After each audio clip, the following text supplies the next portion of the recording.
छछूनर baby सुनर चाहिए। छछूनर कौन? डिमांड देख रहे हो? हैं? कंटा शकल देख रहे हो अपनी? का दुल्हा देखे में छछूनर बेबी सुनर चाहिए। साला ऊपर से इनको फॉर्च्यूनर चाहिए। दहेज में बाबू को फॉर्च्यूनर चाहिए। अरे खुद अंगूठा छाप बेबी में हुनर चाहिए। खुद ही है गवार बेबी में हुनर चाहिए। साला ऊपर से इनको फॉर्च्यूनर चाहिए।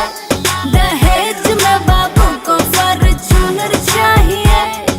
मिलेगा ना? हाँ। और ये सरकारी नौकरी है। बेबी सांवली हो तो इनको गोरी चाहिए।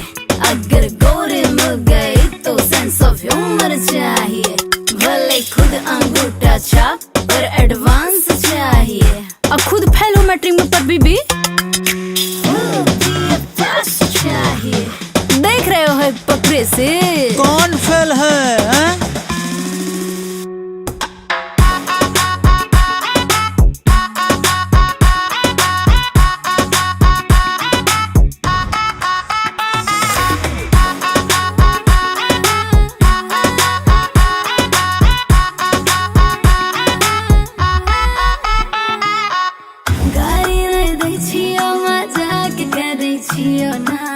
सीरियस गाड़ी नहीं दै छियो, मजाक करै छियो ना। सीरियस आई सुना,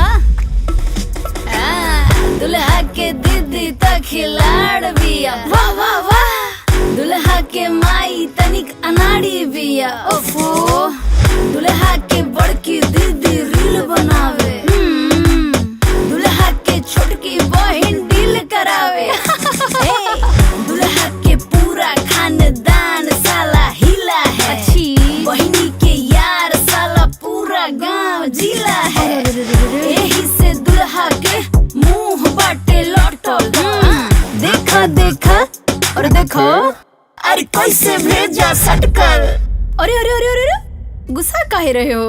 कम बोलो तुम लोग, बहुत नहीं बोल रहे हो। बहुत बतियाई रहो कब से तुम लोग। अभी कहाँ है सुनो। दुल्हा देखे में बकचोनर बेबी सुनर चाहिए। दुल्हा देखे में बकचोनर बेबी सुनर चाहिए। साला ऊपर से इनको फॉर्च्यूनर चाहिए। दहेज में बाबू को फॉर्च्यूनर चाहिए। साला ऊपर से इनको फॉर्च्यूनर ऑटो भी नहीं मिलेगा। दहेज वाला मुंह है। और दहेज चाहिए क्यों तुम लोग को? बेबी मिल रही है ना, यही दहेज है। चलो दफा हो।